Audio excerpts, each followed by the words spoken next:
The Vanguard Archive, a bastion of tradition and ancient knowledge, loomed grandly over the city, its stone facade weathered by centuries. Inside, hushed reverence permeated the air, thick with the scent of aged paper and polished wood. But for Elara Vance, 26, the archive was primarily a workplace, its grandeur often eclipsed by the mundane reality of her daily tasks. As an archival assistant, her uniform, a drab gray tunic and practical trousers, rendered her practically invisible among the scholars and patrons who floated through the reading rooms and exhibition halls. Her primary duty was maintaining the climate-controlled, restricted zones, cleaning the priceless artifacts, and meticulously cataloging less significant historical ephemera that no one else bothered with. Elara's true world, however, was far richer. From her late grandmother, an eccentric self-taught philologist, she had inherited a profound passion for ancient languages and preservation. While institutions like Vanguard dismissed her grandmother's unorthodox methods, Elara had absorbed every lesson, every obscure text, every whisper of forgotten civilizations. During her breaks, hidden in dusty corners, she'd pore over a fragment of papyrus, her fingers tracing scripts that most scholars deemed indecipherable. Her wages, meager as they were, supported her single mother and ensured her younger siblings could stay in school. This responsibility fueled her quiet determination, making her an acute observer of the archive's inner workings. At the apex of this world was Dr. Silas Thorne, the head of antiquities, distinguished, impeccably dressed, and the author of several celebrated and often controversial books. Thorne was the embodiment of academic prestige. He moved through the archive like a monarch, his pronouncements on ancient history considered gospel. Yet Elara, from her vantage point, had seen past a veneer. She'd overheard his condescending remarks about unqualified staff, witnessed his thinly veiled disdain for practical skills, and noted his tendency to subtly dismiss any junior researcher whose ideas deviated from his own. His assistant, Ms. Albright, was a sharp, ambitious woman who echoed Thorne's elitism, quick to belittle anyone outside their intellectual orbit. Elara remembered Albright's dismissive snorts whenever a cleaning cart squeaked too loudly near Thorne's office. The archive's quiet routine shattered with the acquisition of the Seraphim Scrolls, a collection of legendary, previously lost documents from an unknown ancient civilization. Believed to contain groundbreaking historical records, they were hailed as the discovery of the century. The acquisition, brokered by director Evelyn Hayes, a pragmatic woman under immense pressure to secure funding, brought a whirlwind of excitement and expectation. The entire reputation of the Vanguard Archive and a crucial $50 million grant hinged on deciphering them. But joy quickly turned to dismay. A central vital scroll, the centerpiece of the collection, proved utterly indecipherable. Written in a complex, unique script unlike anything known, it stumped every expert Thorne brought in. Elara, meticulously dusting the display cases for the scrolls, overheard their increasingly frantic discussions. She noticed the fragments of the script, saw the exasperated looks, and a flicker of recognition ignited within her. She knew that unusual ligature, that particular angularity. Her grandmother had called it a ghost script, a proto-linguistic key to understanding a vast, forgotten family of languages. A quiet unease and a spark of knowing began to stir within Elara. Weeks bled into months, and the Seraphim Scrolls remained a tantalizing yet unyielding enigma. Dr. Thorne and his team of eminent linguists and epigraphers were at an impasse. Specialized software comparative analysis with other dead languages, even consultations with international experts. Nothing yielded a breakthrough for the central scroll. The exhibition's grand opening, slated to showcase the fully deciphered scrolls, loomed ominously closer. Director Evelyn Hayes' face, usually composed, now showed clear lines of stress, mirroring the increasing pressure from the board and major donors. The promised $50 million grant, crucial for the archive's financial health, hung by a thread. Thorne, ever the master of self-preservation, publicly attributed the difficulties to the inherent obscurity of the source material, framing the lack of progress as a testament to the scroll's profound uniqueness rather than a failing of his team. Privately, however, he fumed, blaming junior researchers for their lack of innovative thought and dismissing any unconventional approaches as unscientific speculation. His pronouncements on academic rigor became a rigid shield against admitting failure. Even as the walls closed in, Ms. Albright, his loyal shadow, reinforced his narrative, her voice dripping with condescension whenever she discussed the limitations of conventional scholarship with Thorne. Elara continued her work, a ghost in the hallowed halls. Her cleaning cart became her mobile observatory. She moved to the labs and offices, emptying wastebaskets filled with discarded printouts of failed decipherment attempts, wiping down white bars scrawled with dead-end theories, and refilling coffee cups left on research papers that had only deepened the mystery. Her invisibility was her greatest asset. She heard the desperate whispers, saw the frustrated glances, and registered every defeated slump of shoulders. From these fragments, she started mentally piecing together the solution, cross-referencing the patterns she saw with her grandmother's extensive and ignored notes on ancient writing systems. One evening, as she carefully cleaned Dr. Thorne's opulent office, she paused by his desk. A printout of the most problematic section of the scroll lay exposed. A specific glyph, a unique ligature, caught her eye, a pattern her grandmother had meticulously identified as a marker for the Lysian dialect, a rare linguistic family thought to be long extinct, whose existence was debated only in the most obscure academic circles. It was not Proto-Aegean, as Thorne and his team had assumed, but an archaic branch, requiring a completely different set of deciphering keys. The realization hit Elara with a profound certainty. She knew how to read it. Just then, Ms. Albright entered, oblivious to Elara's quiet revelation. Still trying to make sense of things. "Dr. Thorne?" Albright asked, assuming Elara was simply tidying a discarded document. "Even I know these are beyond someone who just polishes the display cases." Her tone was a thinly veiled jab, the kind Elara had grown accustomed to. It was a stark reminder of her place, of how easily dismissed she was.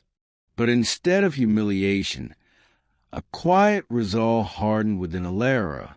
This wasn't just about the scrolls anymore.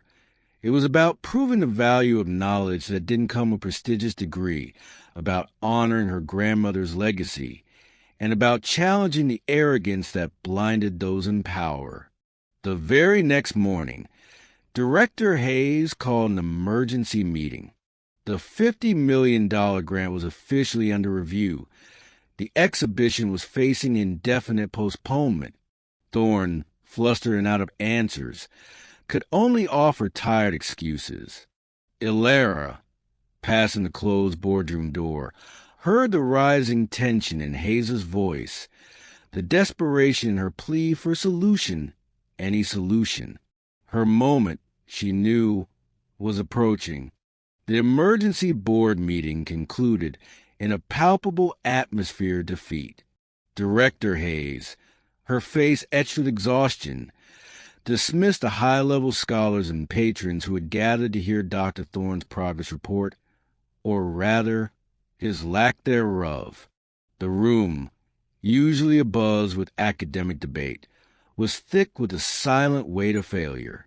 Thorne had just delivered another eloquent, yet utterly hollow, speech about the unyielding complexity of the Seraphim Scrolls, subtly shifting blame without offering any solutions.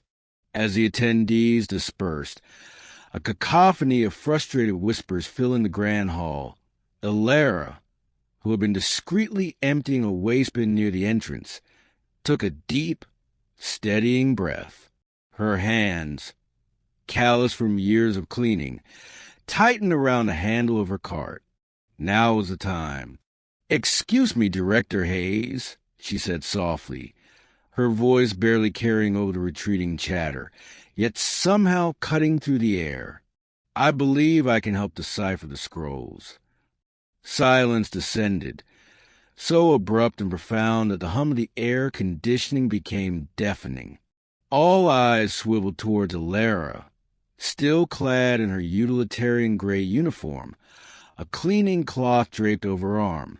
Dr. Thorne was the first to react, a nervous, disbelieving laugh escaping his lips.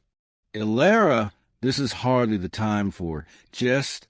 This is a matter of profound academic importance, a crisis of unprecedented proportions, not a casual suggestion from the maintenance staff." Ms. Albright, standing dutifully by Thorne's side, smirked openly, her eyes scanning the room for shared amusement. Director Hayes, however, did not laugh. She studied Elara as if seeing her for the first time, her expression a complex blend of utter skepticism and a flickering, desperate hope. "You speak ancient languages, Elara?" she asked, her voice hushed, betraying the immense pressure she was under. Elara met her gaze without flinching. Her voice, though quiet, was infused with a calm, unyielding confidence. "I specialize in Proto-Aegean scripts, Director, and more specifically, the Lysian dialect, which I believe is a key to the Seraphim Scrolls. My late grandmother, a self-taught philologist, taught me," she explained, her voice gaining strength. "I believe the current methodologies are flawed because they're based on the wrong linguistic family. The Lysian dialect requires a specific epigraphic approach that accounts for its unique phonetic shifts and cultural symbolism, which none of the current scholars are considering." She articulated her reasoning with a clarity and precision that surprised even herself, citing specific linguistic markers she'd observed. Thorne, recovering from his initial shock, scoffed. "Proto-Aegean? Lysian dialect? That's barely considered a theory in modern academia. You're talking about obscure, unverified speculation. Prove it, if you're so confident. Give us an example of your epigraphic approach on a known difficult text." He snatched a small, notoriously challenging fragment of an ancient tablet, known to have baffled scholars for decades, from his briefcase, thrusting it toward her. Elara took the fragment. Her hands, usually skilled in polishing, now handled the ancient artifact with reverence. She began to speak, describing the fragment's probable cultural context, the subtle phonetic shifts, and then, using her unique knowledge of the Lysian dialect's grammar and syntax, provided a coherent translation of a section previously dismissed as undecipherable gibberish. Her quiet, authoritative tone filled the room, holding everyone captive. It wasn't just a translation. It was an interpretation that illuminated the fragment's deeper meaning. A profound silence followed. Hayes, staring at the fragment, then at Elara, saw the truth in her eyes, the sheer knowledge radiating from her. With the archive's reputation and her own job on the line, she made an impulsive decision. "Elara, you have 48 hours. If you can make significant progress on the main scroll, the project is yours.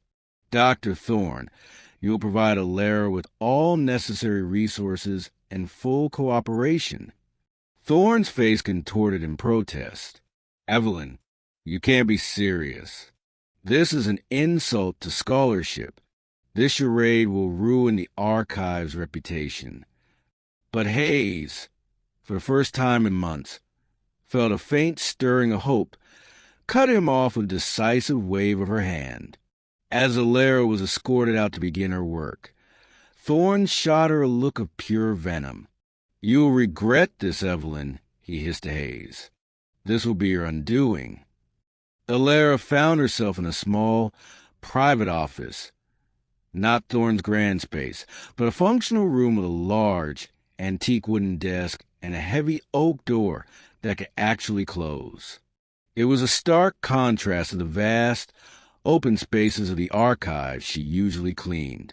She had quickly changed into a simple but professional charcoal suit she bought years ago for a university interview, a silent statement of her intent. Director Hayes had assigned Ben Carter, a junior researcher in his early 30s, to assist her. Ben, fresh out of his PhD program, initially looked at Elara with thinly veiled skepticism, clearly under Thorne's impression that Elara was merely a desperate last resort to be monitored. Elara wasted no time. With the seraphim scrolls carefully laid out on a specialized table, she began her work. Her approach was meticulous, almost ritualistic. She didn't just translate. She immersed herself in the text, interpreting nuances, cultural idioms, and the poetic structures unique to the Lysian dialect. She explained her methodology to Ben, who, despite himself, found himself increasingly captivated. She pointed out specific glyphs, their angular strokes, the faint watermarks in the parchment, details the other scholars, blinded by their preconceived notions of Proto-Aegean scripts, had completely overlooked. "It's like they were looking for a bird, but it was a fish all along," she explained patiently. Ben, initially taking notes for Thorne, started taking them for his own burgeoning understanding. Within 24 hours, Elara presented Director Hayes with a compelling partial translation of the most difficult section of the scroll. It wasn't a dry, word-for-word rendition. It captured the text's poetic rhythm, its philosophical underpinnings, painting a vivid, astonishing picture of the ancient civilization. Hayes, reading the elegant translation, felt a wave of profound relief wash over her. Elara's insights promised to rewrite significant portions of known history. Dr. Thorne, predictably, was furious. He launched a subtle campaign to discredit Elara. He accidentally misfiled critical reference material she needed, forgot to grant her access to certain digital archives, and spread rumors about her unorthodox methods, calling them pseudoscientific. Ms. Albright was his eager accomplice, often casually mentioning Elara's lack of formal training to anyone who would listen. It's all very well to have a knack, but real scholarship requires a framework. Albright would simper, just loud enough for Elara to hear. But Elara, remembering her grandmother's quiet resilience and her mother's unwavering dignity, navigated these obstacles with calm determination. Her photographic memory for historical details often allowed her to recall alternative sources, and her invisibility over the years had taught her the archive's hidden pathways and forgotten resources. She anticipated Thorne's moves, working around them with quiet efficiency. Ben, increasingly disillusioned with Thorne's petty attempt at sabotage, began discreetly providing Elara with access codes and finding misfiled documents for her. He saw not a cleaning lady, but a genuine scholar, far more insightful than his former mentor. As Elara delved deeper, she didn't just decipher the text. She started noticing discrepancies beyond the linguistic. Hints within the scrolls, subtle allusions to trade routes and mineral rights, suggested that the provenance documentation for a different set of artifacts, acquired years ago and personally vouched for by Thorne, might be flawed. She remembered hushed whispers about Thorne's lucky finds and his uncanny ability to make controversial artifacts appear legitimate. A red flag began to wave in her mind, realizing that the implications might stretch far beyond the Seraphim scrolls. The emotional power here was a slow build-up of her realization of Thorne's deeper corruption. Elara completed the full decipherment of the Seraphim scrolls, a task deemed impossible by the Vanguard Archive's most celebrated minds. The full translation revealed not only groundbreaking historical accounts, but also a veiled narrative of the civilization's downfall, brought about by internal corruption and the deliberate manipulation of historical records by powerful figures.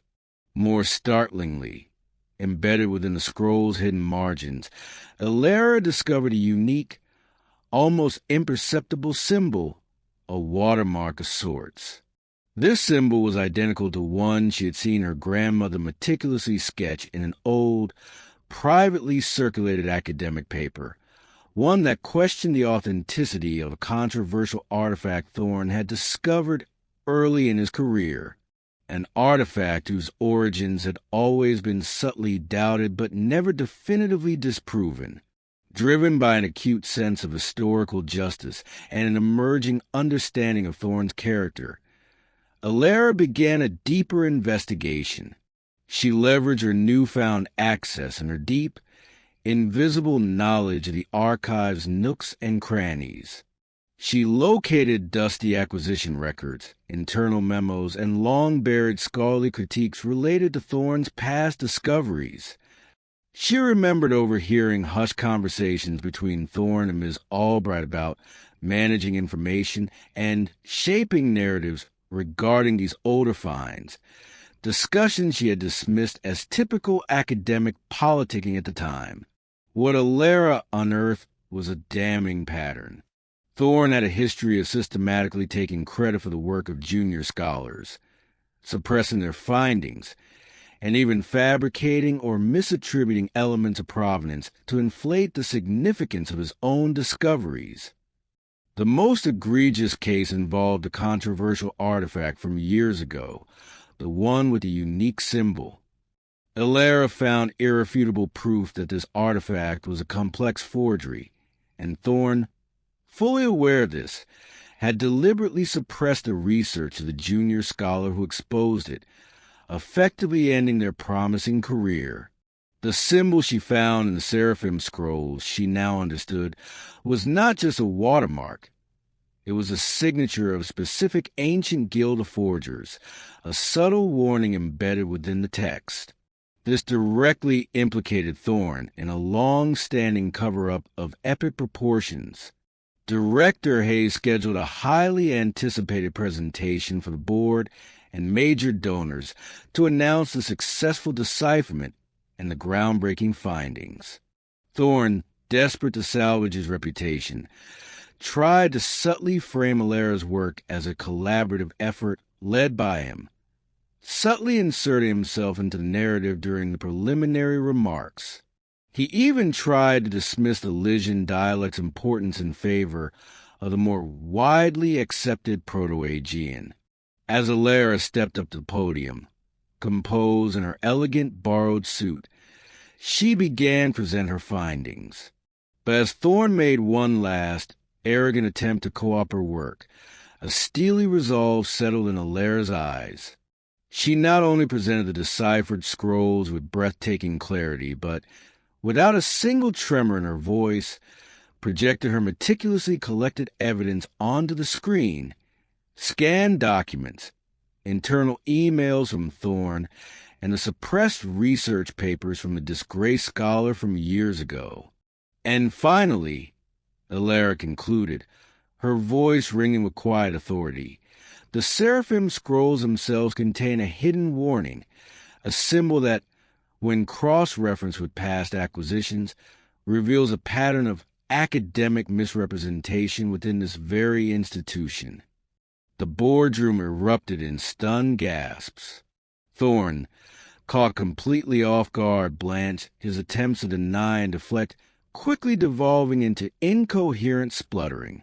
Ms. Albright, attempting to interject a defense, found her own complicity quickly exposed by an email Elara had unearthed, detailing their joint efforts to discredit Ben Carter. The silence that followed was deafening, laden with the weight of years of deceit finally collapsing. The board meeting ended in utter disarray. Dr. Thorne was immediately suspended, and an internal investigation, prompted by the irrefutable evidence Elara had presented, was launched. The media, alerted to scandalous developments, descended upon the Vanguard Archive. The headline, "Cleaning Lady Exposes Famed Curator," splashed across every major news outlet. Thorne's illustrious career crumbled overnight. He was stripped of his titles. His publications came under intense scrutiny for retraction, and the legal repercussions for academic fraud and potential obstruction of justice began to manifest. Ms. Albright, his sycophantic accomplice, was also dismissed. The irony was devastating. The esteemed curator, who had built a career on appearances and a dismissive attitude towards unqualified individuals, was brought down by the very person he deemed beneath contempt. In the wake of the scandal, Director Hayes, deeply ashamed of Thorne's actions but immensely relieved and proud of Elara, publicly acknowledged Elara's extraordinary contributions. At a press conference, Hayes hailed Elara not only for her unparalleled linguistic genius in deciphering the scrolls, but also for her unwavering integrity in upholding the archive's ethical standards. Elara, still a bit overwhelmed by the sudden spotlight, received a standing ovation from the assembled journalists and a visibly moved Ben Carter, who now saw her as a mentor. Director Hayes wasted no time in offering Elara a newly created position, head of epigraphic studies and archival ethics. It was a role tailored to Elara's unique blend of linguistic mastery, historical insight, and uncompromising moral compass. The annual salary was substantial, enough to allow her mother to retire comfortably and her younger siblings to pursue their education without financial strain. Elara accepted, understanding that this wasn't just a job. It was an opportunity to redefine the very ethos of the archive. She immediately began planning to finish her own degree and pursue a PhD, but on her own terms, advocating for a program that valued practical, hands-on knowledge as much as theoretical academic prowess. Settled in her new, elegantly appointed office, a stark contrast to Thorne's now vacant, sprawling suite, Elara looked out over the city. She reflected on her journey, remembering her grandmother's quiet wisdom and her mother's steadfast perseverance. Her years of invisibility hadn't been a curse. They had been a stealth advantage. They had allowed her to observe, learn, and prepare without the blinding pressure or public scrutiny faced by those in the limelight. The best revenge, she realized, wasn't tearing someone down. It was building something so powerful and true in its place that the destruction of her oppressor became an almost irrelevant side effect. Just as Elara was contemplating her next steps, an email landed in her inbox. It was from the Global Heritage Initiative, a prestigious international academic foundation. They had been profoundly impressed not only by her linguistic brilliance, but by her ethical stand. They proposed a strategic partnership to launch new initiatives in preserving neglected historical documents, specifically those requiring unique linguistic or conservation skills. This was her Mr. Chun moment. signify her global impact, confirming that her influence now stretched far beyond the Vanguard Archive. 6 months later, the Vanguard Archive was undergoing profound transformation. Under Elara Vance's visionary leadership, a new era had dawned, one that prioritized practical skills, interdisciplinary collaboration, and a truly inclusive culture. The Seraphim Scrolls exhibition, now fully revealed and accompanied by Elara's groundbreaking interpretations, was an unprecedented global success, drawing record-breaking crowds and establishing the archive as a pioneer in innovative historical research. Ben Carter, now Elara's trusted senior research assistant, openly credited her with revitalizing his own passion for history. Elara's impact extended far beyond the decipherment. She established a Hidden Scholars Fellowship, a program dedicated to individuals from non-traditional backgrounds who possess unique, often overlooked, skills in historical preservation or linguistics. It was her second chance program, designed to nurture talent that conventional academia might dismiss. She became a sought-after mentor, guiding young staff and encouraging them to pursue their passions regardless of academic pedigree. Her substantial annual salary had allowed her mother to retire and pursue her own hobbies, and her younger siblings were thriving in top-tier schools, their future secured. Dr. Silas Thorne, meanwhile, was a pariah. His legal battles were ongoing, a slow, humiliating bleed. His name had become synonymous with academic scandal, effectively blacklisting him from any reputable institution. He struggled to find even part-time work, reduced to writing anonymous articles for obscure, fringe blogs, a pathetic shadow of his former self. One morning, he saw Elara's face on the cover of Archaeology Today, beaming confidently alongside international scholars. The headline read, "Elara Vance, the scholar who rewrote history and redefined academia." The irony, a bitter, caustic taste, clung to him. Elara, now a recognized authority, was featured in a prominent magazine, hailed as a paradigm shifter in the world of historical preservation.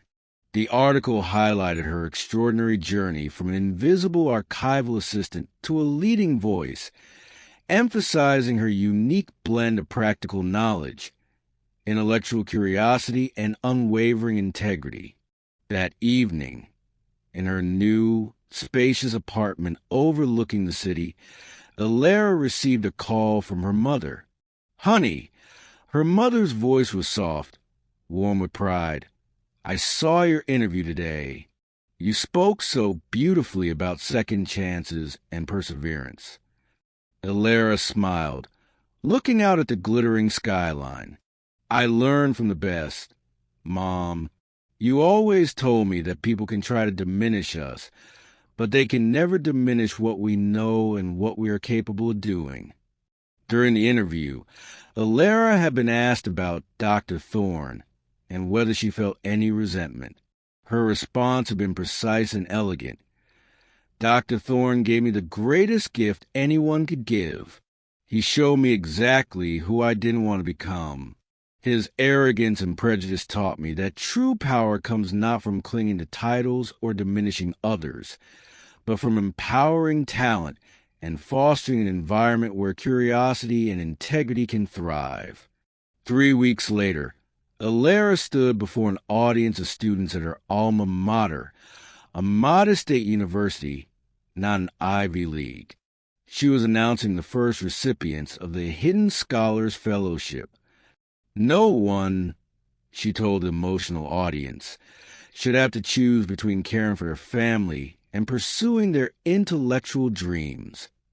The program, funded in part by her own salary, had already approved 20 full scholarships for the coming semester. Later, returning to Vanguard Archive, Elara walked the same hallways where she had once pushed a cleaning cart. Now, young scholars greeted her with respectful nods. Junior faculty sought her advice. And most importantly, she had become a mentor to 5 other employees in operational departments who, like her, possessed untapped potential. You know what's most fascinating about this whole story, Elara? Director Hayes asked during a private conversation. You had enough information about Thorne to utterly destroy his personal life, but you chose only to expose his professional misconduct. Elara smiled softly. The best revenge is never to destroy someone. It's to build something so extraordinary that it renders everything they try to do against you utterly irrelevant. Elara Vance's story became a testament to the fact that genuine talent, unwavering dignity, and quiet preparation can overcome any prejudice or injustice. She turned years of invisibility into the greatest advantage of her career, proving that sometimes the most powerful people are the ones you don't even notice watching, learning, and preparing to shine. Dr. Thorne tried to humiliate her based on prejudice and arrogance, but ended up being the architect of his own destruction. Elara taught the academic world that true leadership does not come from titles or privileges, but from the ability to see potential where others see only limitations. Her legacy, unlike Thorne's, was not written in dust, but in the vibrant, thriving mind she had lifted.